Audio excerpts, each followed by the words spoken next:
C নানি এভাবে পালিয়ে গেলেন আমাদের বড় বৌদিকে ফেলিয়ে রাখিয়ে, কি হবে বড় বৌদির? দেখেন ভাই, বড় বৌদির একটা বিপদ, সেটা হলো কি বলেন আপনারা, এই যে একটা প্রোফাইল পিক আপনারা দেখছেন তো, একটু থাম্বনেল দেখে টাইটেল দেখে সবকিছু, হ্যাঁ ওকে, আপনারা জাস্ট লাইক দিয়ে সম্পূর্ণ ভিডিওটা দেখবেন আর আমার কথাগুলো শুনবেন, শোনার পর সুন্দর একটা মতামত অবশ্যই আশা করি আপনার কাছ থেকে। তো দেখেন ভাই, এই শুধু একটা প্রোফাইল পিকের কারণে আজকে কিন্তু আমাদের যে বড় বৌদি খুব একটা বিপদে, যত হ্যাঁ ছাত্রদের মোটামুটি উনি সরব ছিল এবং পাশে ছিল, কিন্তু উনি পাশে থাকার মতো স্ট্যাটাস পোস্ট কিন্তু একটাও দেয়নি। কেন? তার মন প্রাণ সব কিছু হলো তার শেখ হাসিনা, তার ছেলের সাথে নামের একটা মিল আছে, বুঝলেনই তো ব্যাপারটা আমি কি বলি। আর হ্যাঁ, ছোট বৌদিকে এই হিসাবে যদি থ্যাংক ইউ ধন্যবাদ না দিই তাহলে তাকে ছোট করা হবে, কেননা ছোট বৌদি সবসময় অ্যালার্ট ছিল, সবসময় ছাত্রদের, আমি মনে করি চলচ্চিত্রের মধ্যে যতগুলা ফেসবুক পোস্টের মধ্যে আছে তার মধ্যে ওনাকে আগায় রাখতে হবে, আপনাকে। দেখেন ছোট বৌদির পোস্টটা বর্তমানের সময় যে পোস্টটাতে এই তরুণদের কি প্রত্যেকেই একজনকে বাংলাদেশ, আপনারা দেখছেন এই যে স্ক্রিনশট, কি ভাই ভালো লাগছে না পোস্টটা? তারপরে যদি পোস্টটা একটু শোনেন ভাই অবাক হয়ে যাবেন, বলে হ্যাঁ ছোট বৌদি আসলে সত্যিকারের।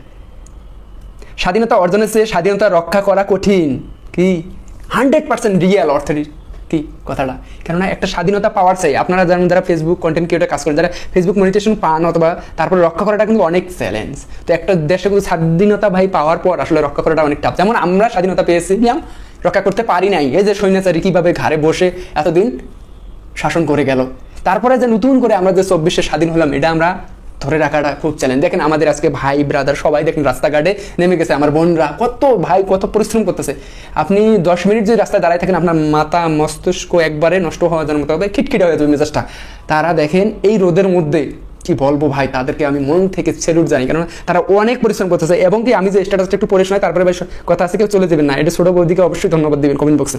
দেখেন, স্বাধীনতা অর্জনের চেয়ে স্বাধীনতা রক্ষা করা কঠিন, আমাদের এই সুন্দর বাংলাদেশকে আরো সুন্দরভাবে কি গড়তে, এইটার এই যে বললো যে নিজে ভাষাটা প্রকাশ করতেছে, ভাই আপনারা একটু দেখবেন।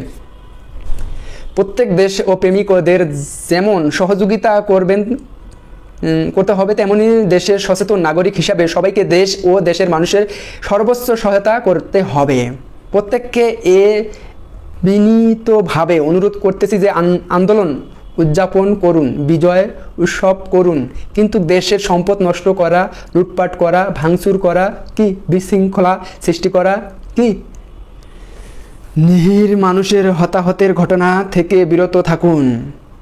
ইনি যে কথাগুলো বলছে ভাই, আর বলতেছি এইখানে যে বলতেছি আসলে আমি কি বলবো আর কি, যে বর্তমান যে পরিস্থিতি স্টুডেন্টরা স্বাধীনতা করার পর যে স্বাধীনতা যা কিছু সুবিধাবাদী, কিছু সুশীল ব্যক্তি, কিছু কুলাঙ্গার ব্যক্তি, কিছু টুকাই ব্যক্তি যে কাজকর্মগুলো করতেছে। কেননা আপনারা জানেন গণভবন স্বাধীন, কিন্তু যারা স্বাধীন করছে তারা কিন্তু একটা সুতাও নেয়নি, এই টুকাইরা এগুলো সব কিছু নিয়ে গেছে। আর যারা সুশীল ব্যক্তি তারা তো শুধু বসে বসে দেখছে, তারা পরে যায় হামলা করে নিয়ে আসছে।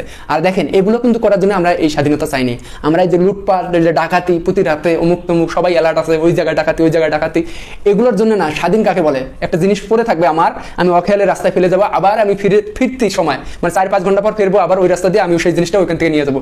এটাই হলো সেই স্বাধীন বাংলাদেশ আমরা দেখতে চাই। আর হ্যাঁ, সংখ্যালঘু যারা সংখ্যায় কম আর কি, আমাদের যে ইহুদি, বৌদ্ধ, খ্রিস্টান মনে করেন যারা আছেন, তারা নাকি অনেক জায়গায় গুজব, আমি মনে করি, কেননা ওইটা আপনারা কেউ কান দেবেন না, এগুলো আগের ভিডিও, অনেকে গুজব ছড়াচ্ছে ভারতে যাচ্ছে হিন্দু ধর্মী কি লোকরা, এটা কিন্তু একেবারে ফাউল কথা। কেননা হিন্দুরা অনেক শান্তিতে আছে বাংলাদেশে, কোনো হিন্দু বুকে হাত দিয়ে বলতে পারবে না বলে সে বাংলাদেশে কোনো মুসলিমের অত্যাচারে সে বাংলাদেশে থাকতে পারতেছে না, এই কথাটা কেউ বলতে পারবে না, আমি চ্যালেঞ্জ করতেছি।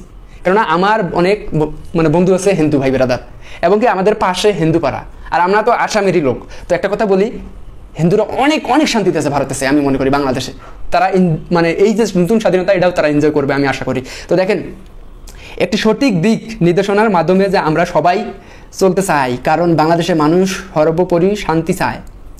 কি বলছে উনি আসলে একটা রাজনীতি এবং জ্ঞানী মানুষের মতো কথাবার্তা বলছে স্ট্যাটাসের মধ্যে, কিন্তু আমাদের বড় বৌদি কিন্তু এই স্ট্যাটাসগুলো দেয়নি, কারণ তার এই দুঃসাহস, তার এই কল্পনায় এগুলো নাই। সে কিন্তু MP MLA হওয়ার জন্য অনেক লাফালাফি করছিল, অনেক সুযোগ নেওয়ার জন্য চান, কেননা তার প্রোফাইল পিকে ছিল এক ডালি কি ছিল গোবর, আর উনি আর আমাদের হাসু নানি। তো নানি আমাদেরকে বড় বৌদিকে এভাবে থুয়ে গেল, এটা ভাবা যায়? এখন নানি তো বলবো না কার বাসায় আছে, বলবো না, এটা আপনারা যতই বলেন আমি বলবো না নানি কার বাসায় গেছে, কার বাসায় আছে, এসব নিয়ে আমি বলতে চাই না। তো আপনারা কমেন্ট করে জানাবেন আমাদের নানি কই গেছে। আর হ্যাঁ, একটা কথা বলি, নানির সাথে অনেকেই সুবিধা নিছে। এই বাংলাদেশে কিছু সুবিধাবাদী লোক তো সব জায়গায় থাকে ভাই, সেই সুবিধাটা সবাই নিছে। মনে করেন আমাদের বড় বৌদি সেই সুবিধাটা নিছে, তাকে একটু ছাড় দেন না, তাকে একটু মাফ করে দেন।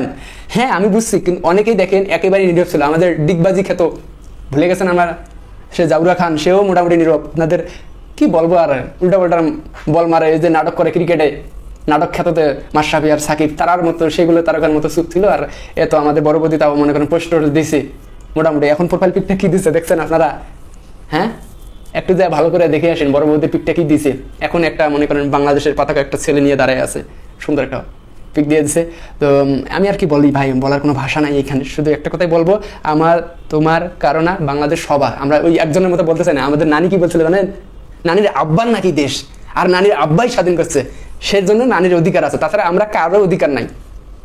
তাই আমরা ওগুলো বলতে পারবো না আমার বাবার দেশ, আমার বাবার দেশ, এই কথাটা বলতে পারবো না। আমাদের সবার দেশ, এটা হিন্দু মুসলিম বৌদ্ধ সবার দেশ, সবার অধিকার আছে। আমার যেটুকু অধিকার আছে, আপনার পাতা একটা মনে করি কি আর বলবো, আমি আর বলবো না, ছোট ক্ষুদ্র একটা যে পশু আছে তারও সেই সমান অধিকার আছে বাংলাদেশে থাকার।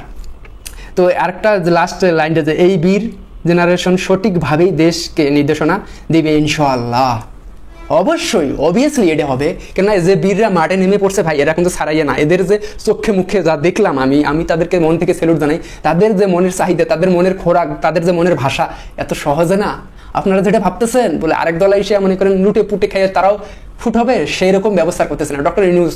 ওনার ব্যাকগ্রাউন্ড যথেষ্ট একজন জ্ঞানী গুণী ব্যক্তি, কেন তাকে নিয়ে আমার কথা বলার কোনো যোগ্যই আমার কাছে নেই। তাদের কি আর বলবো আমি, মানে একেবারে একজন ক্ষুদ্র পার্সেন্ট। তো একটা কথাই বলি, ডক্টর ইউনূস কিন্তু সাধারণ ব্যক্তি না। পৃথিবীর মধ্যে আমি বললাম রবীন্দ্রনাথ ঠাকুর না, রবীন্দ্রনাথ ঠাকুর তার ধারের কাছে নাই ডক্টর ইউনূসের, ঠিক আছে? পৃথিবীর মধ্যে 7 জন ব্যক্তি আছে। মাদার তেরেসা আছে না, সেই মাদার তেরেসার মধ্যে মাদার তেরেসা আছে 5 নাম্বার, আর আমাদের যে ডক্টর ইউনূস, এই 7 জন যে সিরিয়াল করবেন, 7 জনের মধ্যে উনি একজন। চিন্তা করেন, আপনারা কি চিন্তা করেন? সেই লোকটা, যেই লোকটা নেইমার মেসি এগুলো তাদের স্বপ্ন, তার সাথে একটা সেলফি নিবে। চিন্তা করেন আপনি ডক্টর ইউনূস সাহেব কোন লেভেলের লোক। আর সেই লোকটাকে 200 মানে কি আর বলবো রে ভাই, 200 খানিক মামলা দিয়ে তাকে রাখছে। আমি জাস্ট ভাবা যায়, আপনারা বলেন কত, মানে এই যে সৈন্যাচারী, আপনারা জানেন এই কিছুদিন থেকে শুনতেছি একটা আয়নাঘর নাকি আছে, এটা নাকি খোঁজ মিলেছে। তো এইখানের মধ্যে যে অত্যাচার চালাইছিল মানুষকে, কি আর বলবো, সেটা ভয়ঙ্কর। এটা স্বাধীন রাষ্ট্রের মধ্যে এই ধরনের অত্যাচার, এই ধরনের জেলখানা থাকবে, এটা কারো ভাবার বাইরে ছিল। তো আমাদের খায়া, আমাদের উপরে যে অত্যাচার চালাইছিল, সেই সৈন্যাচারী কিন্তু পালাইছে, কিন্তু তার সাঙ্গু পাঙ্গুগুলো কিন্তু এখন বাংলাদেশে আছে। এরা কিন্তু মানে পানিটা ঘোলা করে দিবে, ঘোলা করে দিয়ে মাছ শিকার করবে। তো আপনি সাবধান থাকেন, এই ঘোলা করা ব্যক্তিদেরকে টার্গেটে রাখিয়েন, কারণ এরা পানি ঘোলা করে মাছ শিকার করার চেষ্টা করবে। তো একটা কথাই বলি ভাই, বড় বড় দিয়ে মানে তার মধ্যে একজন, কেননা ইনিও পানি ঘোলা করবে, করে মাছ শিকার করবে। হ্যাঁ অনেক হয়েছে, চেপে যান, না হলে পিছন দিয়ে দিবে ভরে। আর একটা কথা বলি ভাই, অনেক কথাবার্তা বলি এখানে, ঠিক আছে, সরি টু সে।